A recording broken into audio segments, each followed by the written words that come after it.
Hey, what's up everyone? I hope you're all having a wonderful day or night, but for now, let's get into the video. Pick me things that girls do that are so annoying. So annoying. Number one, they wear their hair down at the gym. I don't believe a single girl that says it is comfortable to work out with their hair. I have stories of watching girls not be able to work out because their hair is down and they refuse to do anything about it. Number two, they will cry and then take a picture or a video of it and then post it on social media. Do you need help? Are you okay? Number three, when they're at the gym and they're in the middle of the workout and they pull out their lip gloss and they start putting their lip gloss on. You know, just gotta freshen up for the gym. Number 4, posting a TikTok bashing others online just because you can't mind your own business. This is a picture from a women's only gym. And oh, look, 4 out of the 5 women in that picture have their hair down. And you can find hundreds of pictures just like this one. I will give you the crying online to get sympathy, but in most cases, they're crying online to get sympathy from other women. And that doesn't make them pygmies. Instead, you posting this TikTok makes you a bigger pygmy than they'll ever be.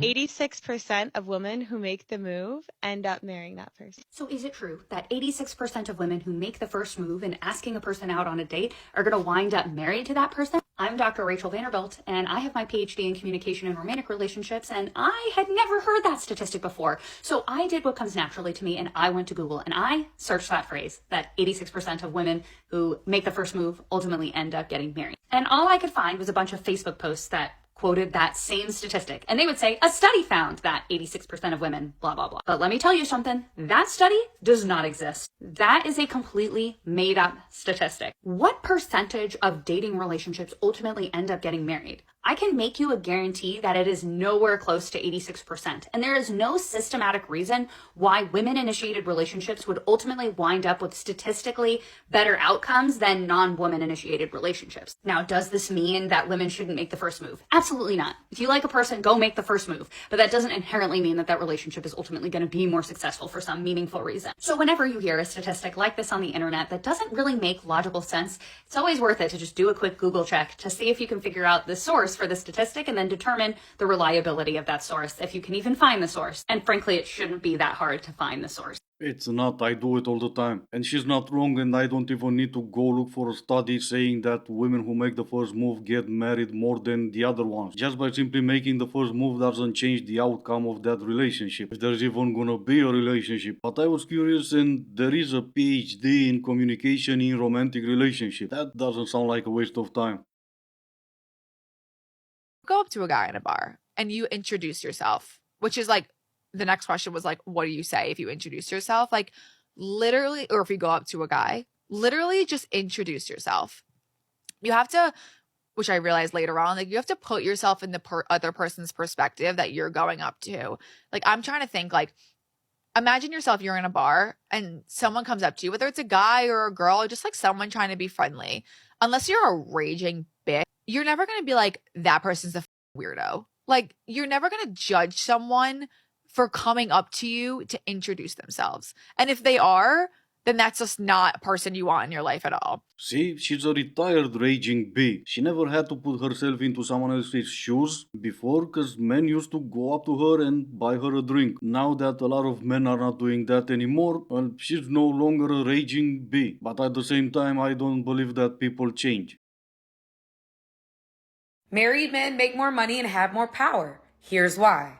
Let's get into it. Did you know that 85% of millionaires and 86% of billionaires are married? Did you know that married men, family men, or men that are seen as family men, make an average of 20% more in their lifetime than bachelors? Did you know that businesses and employers are more likely to hire, invest in, and do business with married men?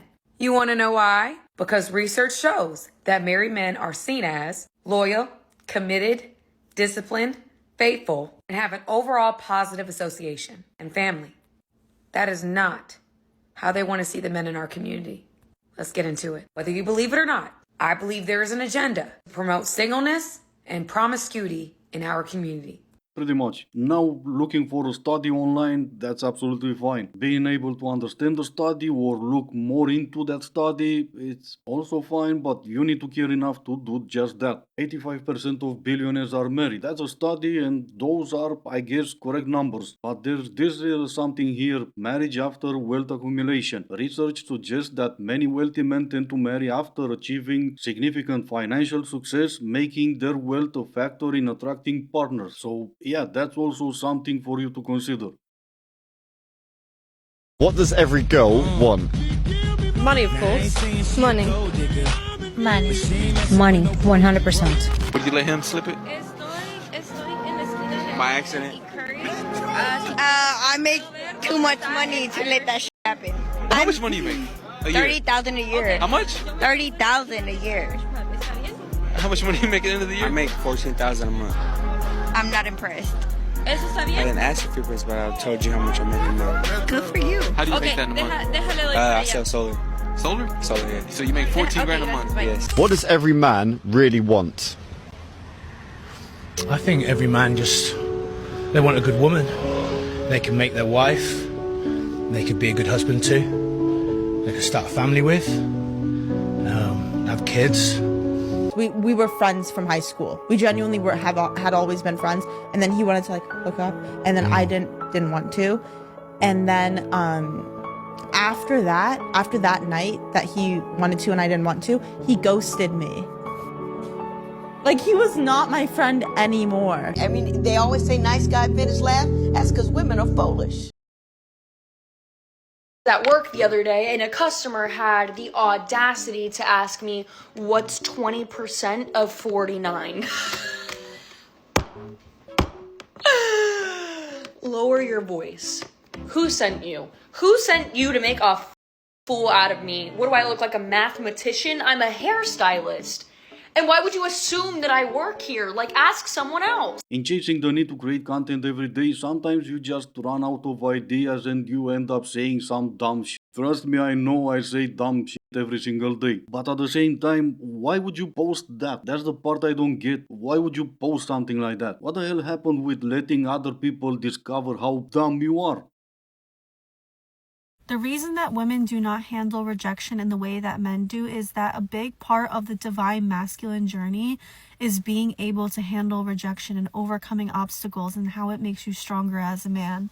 But when women go through that same thing of having to overcome those obstacles, it doesn't necessarily make us stronger. In fact, when a woman gets consistently rejected, we automatically assume there's something intrinsically wrong with us, that we're not worthy, that we're not pretty enough, that we're not good enough. Being a woman that has been friend-zoned and has been rejected, it definitely is not as common for women to go through that. So when a woman does experience that, where she is on the receiving end of rejection, it makes her feel almost like a man, you know? Oh no, well, that's gotta suck. But what exactly is feeling like a man? How does that feel? If masculinity is toxic and all men are trash, then will that make you feel like a complete angel? No, of course not, because you have no idea what it feels to be a man, just like I have no idea what it feels to be a woman.